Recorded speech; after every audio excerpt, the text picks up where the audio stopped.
أعوذ بالله من الشيطان الرجيم. بسم الله الرحمن الرحيم. الحمد لله رب العالمين، والصلاة والسلام على نبينا محمد وعلى آله وأصحابه أجمعين، أما بعد.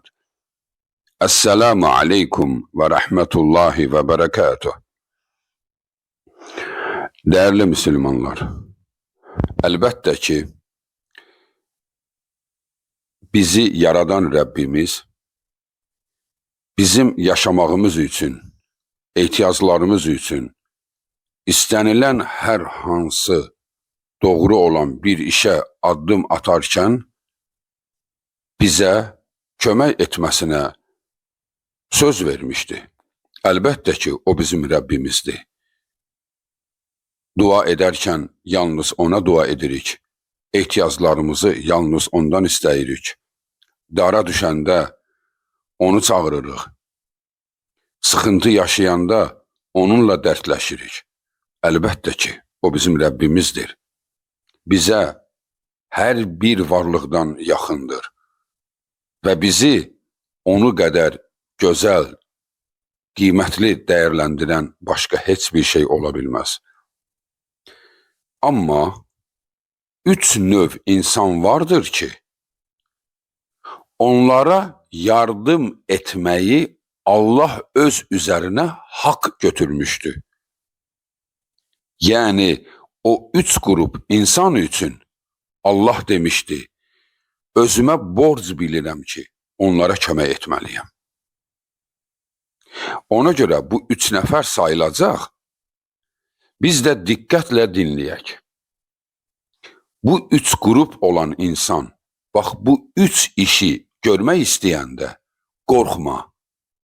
Allah sənə yardım edəcəyinə söz vermişdi. Gəlin birbaşa keçək hədisin mətnini orijinaldan oxuyaq, ondan sonra şərh edərkən görəcəyik ki, bu hansı əməllərdir ki, sən onu edəndə qorxma. Allah sənə söz verib. Abu Hureyre radıyallahu anhu rivayet etmiştir. Allah'ın Resulü sallallahu aleyhi ve sellem belə buyurdu. Selasatun hakkun alallahi avnuhum. El-mucahidu fi sebilillah. Vel-mukatibu'llezî yuridul ada. Vel-nâkihu'llezî yuridul ifaf. Ravahu et-Tirmizi. Hadisi İmam Tirmizi rivayet etmiştir. Senedi hasendir. Yani etibarlı hadistir. 1655 sayılı hadistir İmam Tirmizi'de. İbn-i Mace'de 2518, İmam Ahmed'de 7410 sayılı hadistir. Bəli, hadisin mənası bundan ibarətdir. Resulullah sallallahu aleyhi ve sellem belə buyurdu. Üç şəxs vardır ki, Allah onlara yardım edəcəyi barəsində öz üzərinə haqq götürmüşdü. Yəni, onların haqqı var məndə, gərək onlara kömək edəm. Allah yolunda mübarizəyə qalxan şəxs. 1. 2. Borcunu ödəmək arzusu ilə borca girən şəxs. 3. Namusunu qorumaq üçün evlənmək istəyən şəxs. Deməli, sayılan bu üç şəxsə Allah üçün mübarizəyə qalxan, zərurətdən borcunu ödəmək şərti ilə borca girən adam, bir də ki, namusunu qorusun deyə, harama düşməsin deyə evlənən şəxs. Bu üç şəxsə Allah söz vermişdi və üzərinə haqq götürmüşdü. Yəni, bizim başqa işlərimizdə də o bizə kömək eləyir. Bütün işlərimizdə ona yalvarırıq. Minik alanda da ona yalvarırıq. ev tikəndə də ona yalvarırıq.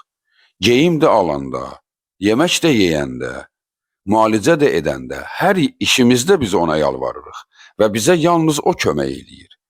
Amma bu üç şəxs var ha, bunlara kömək etməyi isə Allah özünə borc bilir.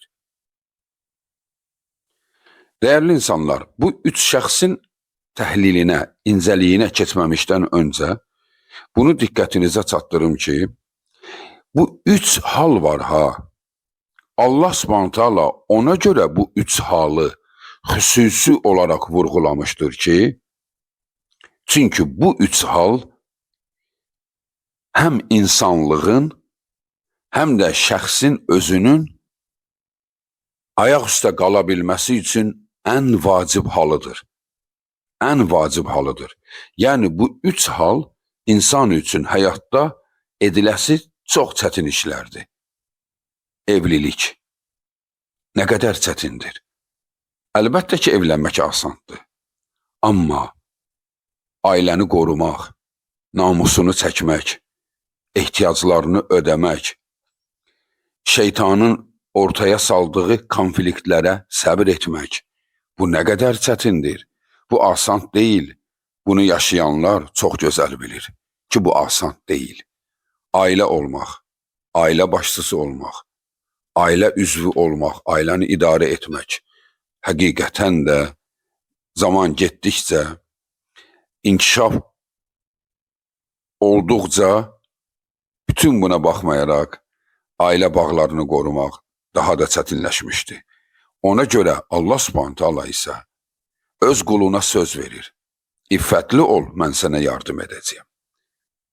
Ona görə bu üçlük çox önəmli şeydir. Bu hədisdə birinci, Allahın Resulü sallallahu aleyhi və səlləm Allah üçün mübarizəyə qalxan şəxsi dedi. Allah üçün mübarizə qalxmağın növləri vardı.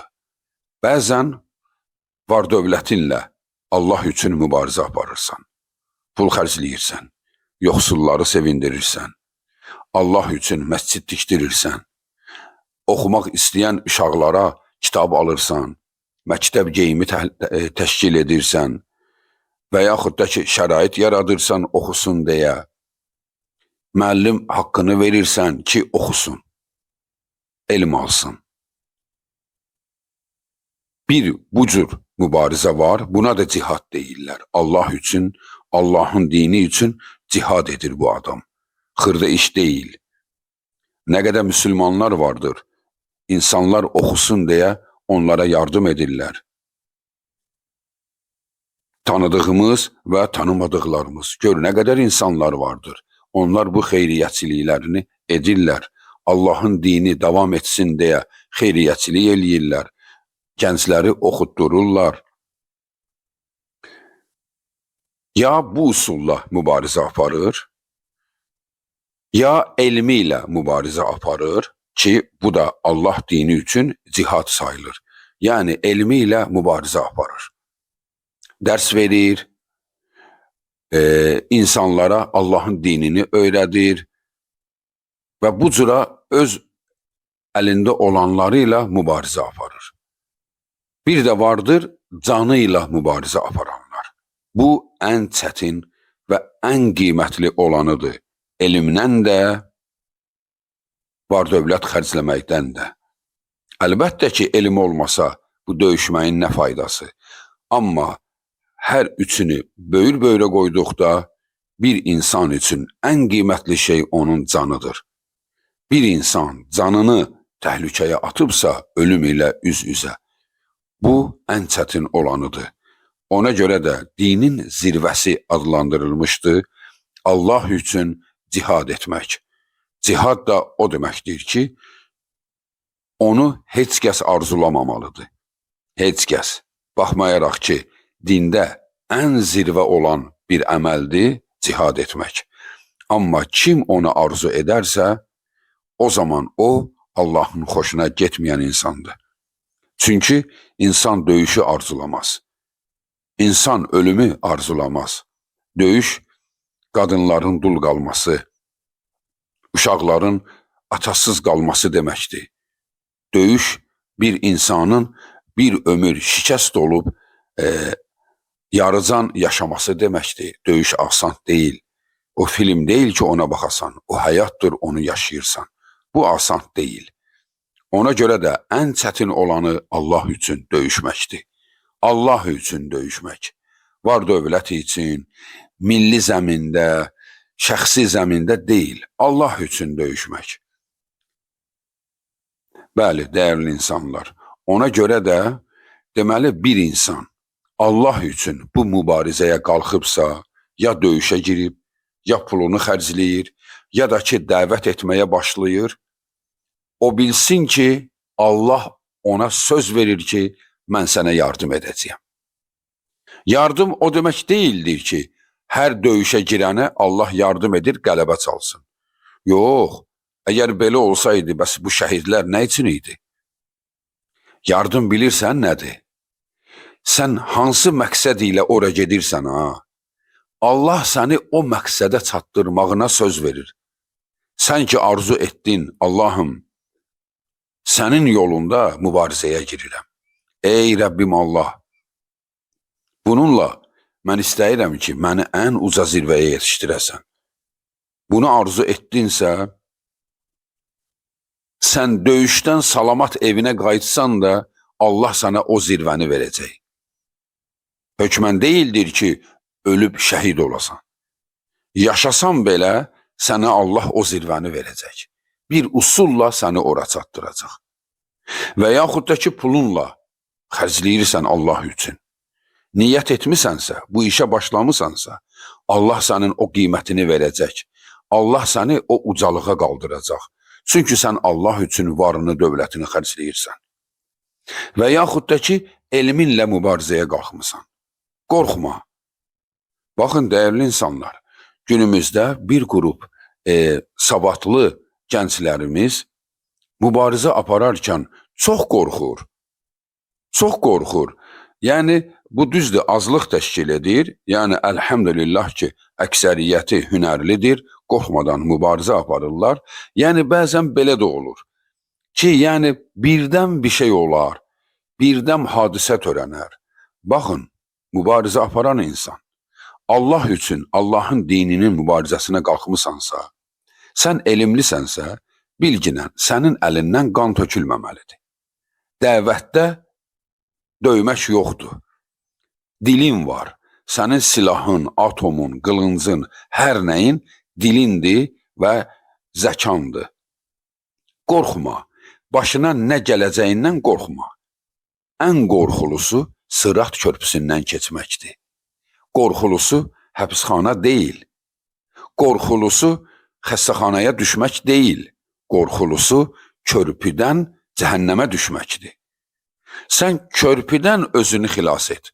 Qorxma, mübarizəyə qalx. Allahın dinindən danış. İnsanlar qarşı çıxacaq, insanların acığı gələcək, hücum edərlər, işin pozular, heç birindən qorxma. Hünərli ol, işləri quran Allahdır, yedizdirən Allahdır. Məryəm əleyhissalamı, qız uşağını, kilsənin içindəki gizli otaqda yedizdirirdi Allah.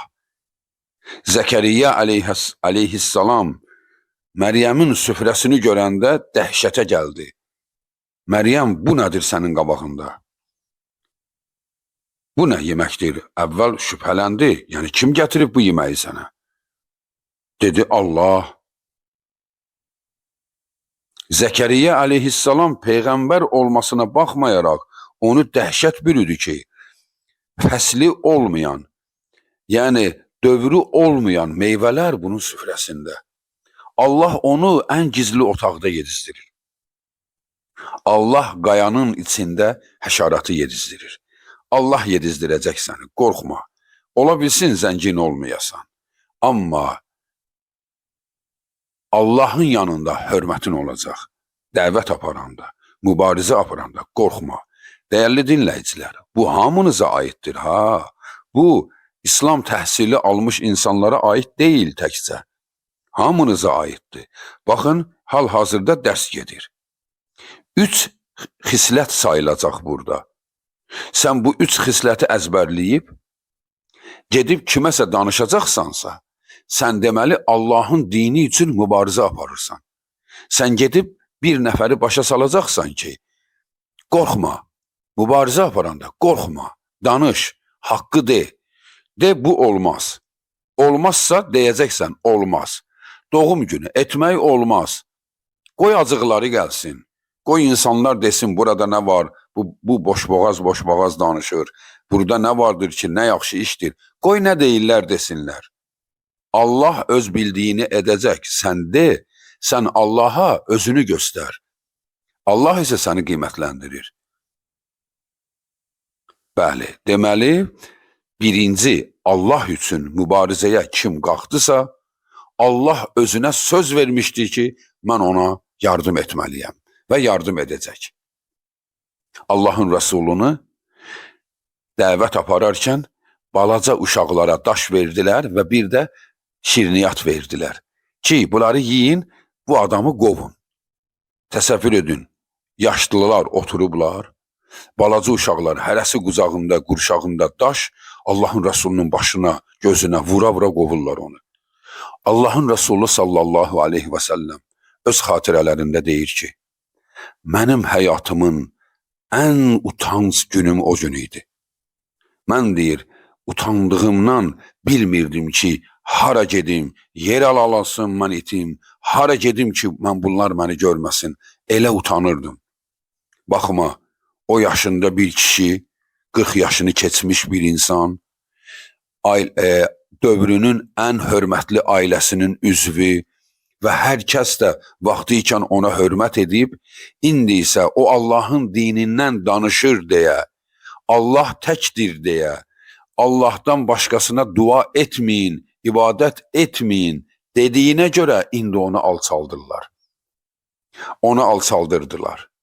Elə zənn edirdilər ki, biz bunu beləcə gözdən salacaq, hamısı buna dəli kimi baxacaq, ondan sonra bu nə danışsa buna heç kəs inanmaz. Bax, onlar belə hiylə qurdular.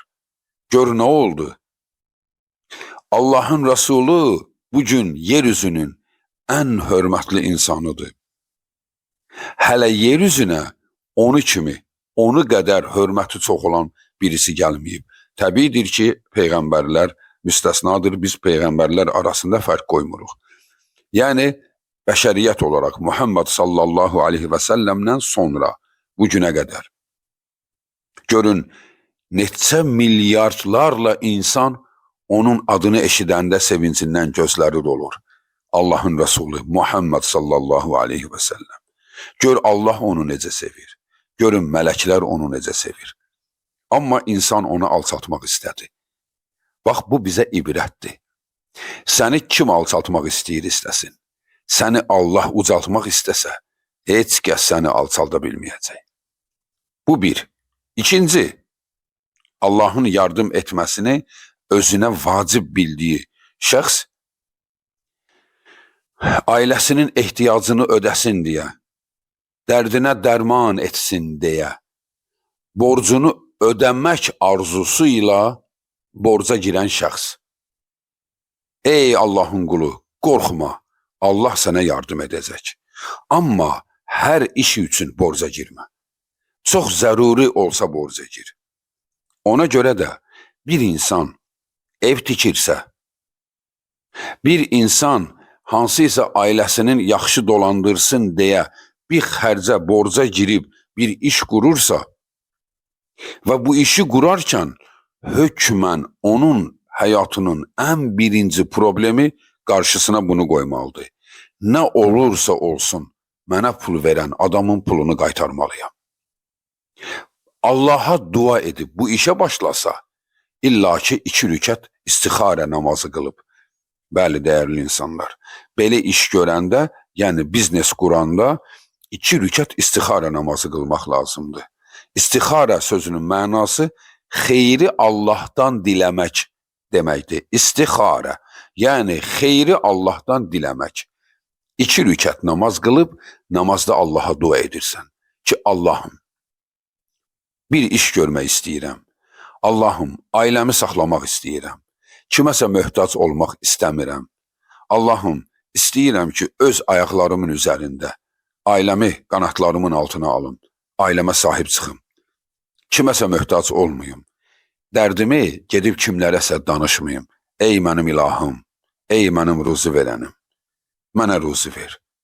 Yolları aç mənim üçün. Bax, 2 rükət namaz qıl, bu işə başla. Ya da ki, bu işi başlamaq üçün borca girirsənsə, bax, bu şəkildə borca gir. Və borca girərkən Allaha de, ey mənim ilahım, məni bu borcun altında əzmə. Məni bu borcun altında öldürmə. Allahım, bu borcumu vaxtında qaytarmaq üçün mənə yardım et. De, gör Allah sənə yardım edirmi, yoxsa etmir. Ey Allahın qulu, Allah sənə söz verib yardım edəcək. Bəs niyə bəzi işlərimiz alınmır? Bir neçə səbəbi vardır. Birinci, daha doğrusu ola biləsi ehtimallardan biri budur. Bəzi insanlar borca girərkən belə düşünür, hökmən qaytaracağam. Belə də ki, alınmasa qaytarmaram, öldürməyəcəklər ki məni. Bax, bu sözü dedin ha, qaytara bilməyəcəksən. Qaytara bilməyəcəksən.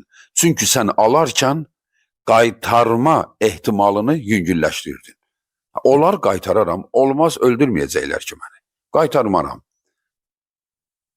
Bax, bu cür niyyət ilə alan insan həm günah qazanır, həm də Allah ona söz verməyi öz üzərinə götürmür.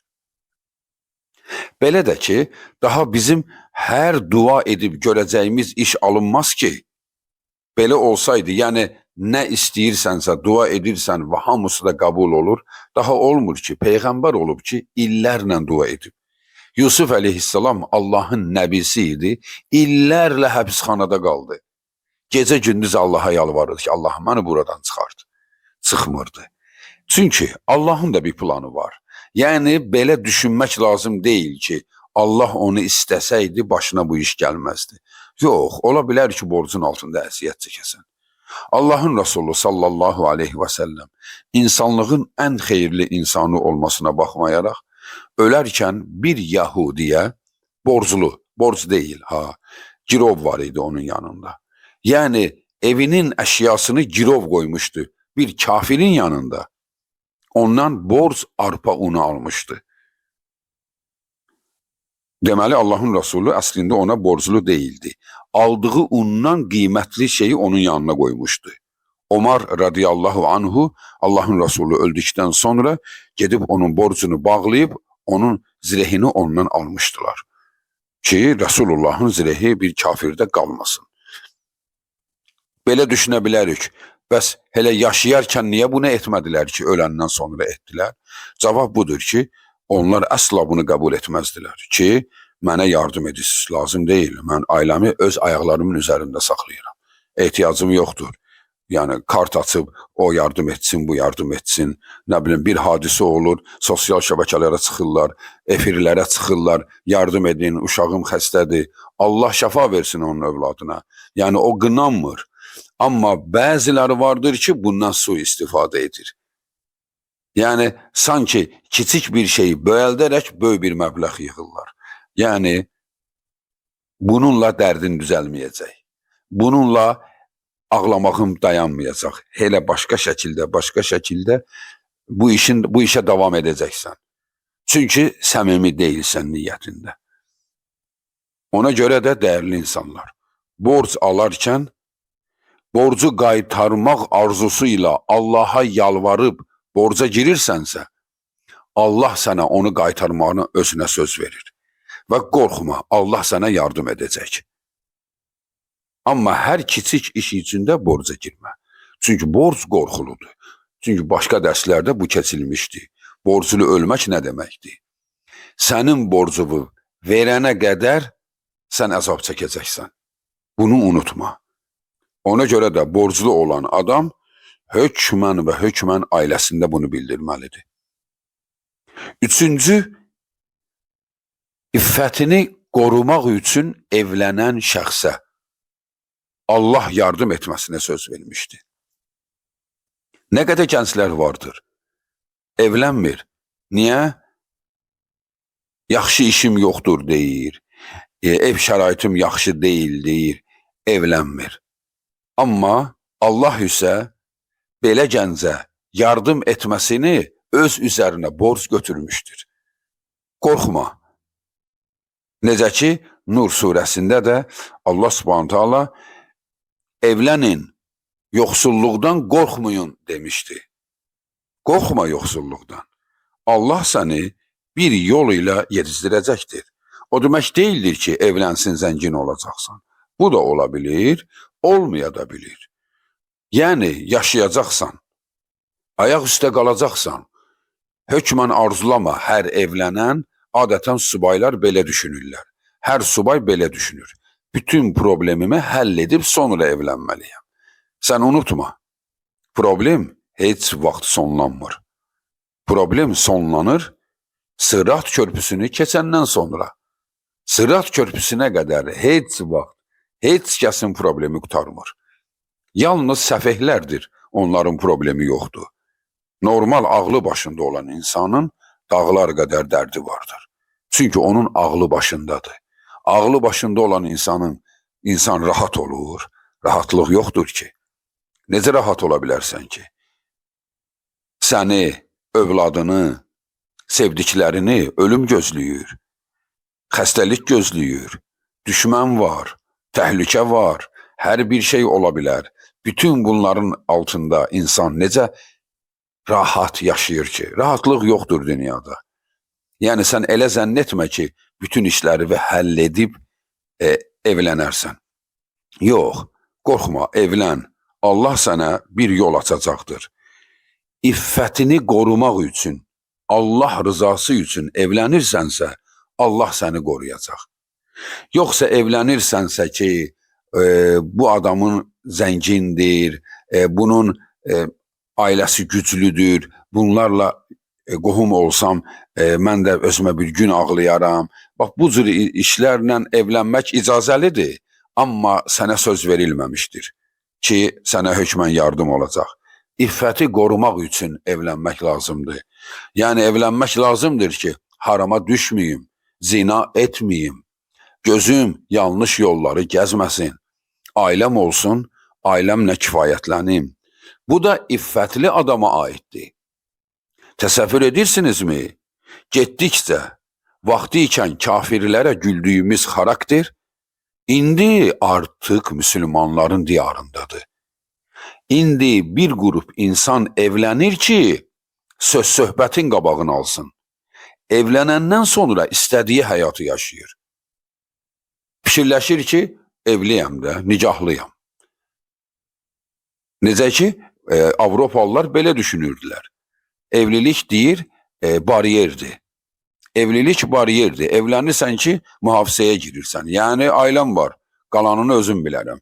Necə istəyir, belə də yaşayır. Yəni, təhlükə yoxdur onun üçün. Bax, bu cür evlənməkdən danışılmır. Evlənmək, yəni iffət sahibi olmaq deməkdir. Ona görə bizim bu günümüzdə ən böyük problem bizim gənc qızlarımızdır. Qızlarımız sanki ayıldılar, oxuyub, məlumatlı olduqdan sonra artıq dünya mədəniyyətinə baxıb, bizim gənclərimiz də o yola addım atır. Gec evlənəcəyəm addımını atır. Əgər qızlarımız gec evlənəcəksə, avtomatik oğlanlarımız da deməli yubanacaqlar. Axı oğlan qızdan böyük olur evlənərkən. Adətən kiçik olması bir qəbahət deyil. Allahın Resulü sallallahu aleyhi və səlləm Xədicədən 15 il kiçik olmuşdu. Bu problem deyil, amma ki normativ belə deyil. Yəni adətimiz, urufumuz budur ki, adətən oğlan biraz ondan böyük olur. Qızlar gecişirsə, oğlanlar hansı yaşında evlənəcək? Və ona görə də artıq normal evlilik yaşı gəlib 30 yaşa çatıb. Bilirsiniz bu nə deməkdir? İnsan ömrü nə qədərdir ki? İnsan gəncliyi, insanın həyatdan zövq alması, ailə ilə, necə deyərlər, sevinclə yaşama dönəmi gənclik dönəmidir. Qocalıqdan sonra bir qocalıq dönəmi yaşanır. Sənin gənclik dönəmin 30 yaşında ailə qurursansa, sənin gəncliyin sonunda ailə qurursan. Yəni sənin artıq gəncliyin bitir. O vaxt ailə qurduqdan sonra sən nə ailə zövqünü yaşayacaqsan ki? Haçan yaşayacaqsan ki? Ona görə də bu yubanır, dəyərli qızlar. Yəni aləmlərin Rəbbi Allah sizə bu gözəlliyi, bu fürsəti verməyib ki, istədiyini edəsən. Sən bilginə. Kim deyir, ha, belə istəyirəm, belə edirəm. O heç vaxt saadətə çatmayıb. Heç vaxt saadətə çatmayıb. Mən belə istəyirəm, belə edirəm. Sən bilginən, hər şey sənin istəmənlə olmur. Sən de, Allah necə istəyir? Bax, ona addım at. Allah isə sənə yubatma deyir. Yubatma. Sən özünü də təhlükəyə atırsan və beləliklə də sən hiss etmədən, çünki gənclər bunu hiss etmirlər. Gənclər korlandığını hiss etmir. Yaşı keçəndən sonra hiss edir ki, aman Allahım, mən filan dönəmdə necə addımlar atmışam. Allah məni qorumasaydı, mən rüsvay olardım və yaxud da ki, yolumu azardım. Nə qədər gənclərimiz bunu yaşayıb. Allah qoruyub, düşməyiblər bəlaya. Bəziləri isə düşüb bəlaya. Bəlaya düşənlərin dünyası da məhv oldu, ahirəti də məhv oldu. Amma o onun içində onu hiss etmir. Onu ariflər kənardan hiss edirlər. Ona görə sən bunu hiss etməzsən. Böylər hiss edir və ona görə böyləri dinləyin. Amma bugünkü bəzi bir qrup gənclərimiz, əslində gənclərimiz çox gözəldir. Şəxsən mən elə düşünürəm. Yəni, bizim dönəmin gəncliyindən bugünkü gənclər yaxşıdır. Bəli, Sovet dönəminin gəncliyi bu bəzilərinin acığına gəlsə belə, mənim anladığım budur. Bəlkə də düz anlamıram, o da mümkündür. Mən belə anladım həyatı.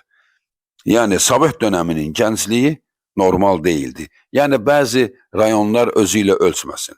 Yəni, şəhərlər, böyük şəhərlərin gəncliyi, yəni o qədər də doğru deyildi. Çünki milli mənəviyyatımız yox idi. Dini mənəviyyat yox dərəcəsində idi. Bugünkü gənclərin dini var, milli dəyərləri bilirlər, dövlət anlayışı var. Dövlət anlayışımız yox idi. Yəni, bugünkü gənclər daha yaxşıdır. Amma əxlaq qaydaları təhlükədədir. Əxlaq qaydaları təhlükədədir. Bunun da səbəbi gənclər öz bildiyini yaşamasıdır. Ona görə də, ey gənc, Allah sənə söz verir. Sənə sahib çıxacaq. Sənə yardım edəcək. Sən evlən. Yubatma. Yubatma özünü və öz fürsətlərini öz istədiyin kimi dəyərləndirmə. Sən milli mentaliteti də nəzərə al, urfumuzu nəzərə al, dinimizi nəzərə al və ona görə də özünü də təhlükəyə atma. Evlənin gənclər. Bütün problemlər evlilikdən qabaq düzəlmir. Bəzisi evlilikdən qabaq düzəlir, bəzisi sonra düzəlir. Evliliyə ailə qurmaq deyirlər. Türklərdə buna deyirlər dünya evinə girmək. Sən indi dünya evinə girirsən, evlənərkən. Qorxma, qalanı düzələcək. Evdir, digərləridir, zaman düzələcəkdir. Yəni, bütün işlərini həll edib sonra evlənməyi düşünmə. Başla, Allah sənə yardım edəcəkdir. Ona görə dəyərli insanlar, bu 3 xislət sahiblərinə Allah yardım edəcəyinə söz vermişdi. Allahın Rəsulu da doğru danışan bir şəxs olduğuna görə biz də ona iman etmişik ki, Allahın Peyğəmbəridir. O Peyğəmbər bizə Allahın bu sözünü çatdırmışdı. Allah üçün mübarizə aparana Allah yardım etməyi özünə haqq bilir. Ailəsinin ehtiyacını ödəmək üçün borcunu qaytarmaq məqsədi ilə borca girən şəxsə Allah yardım etməyi özünə haqq bilir. İffətini qorumaq üçün evlənən şəxsə Allah yardım edəcəyinə özünə haqq bilir. Vəssalamu aleykum və rəhmətullahi və bərəkatuhu.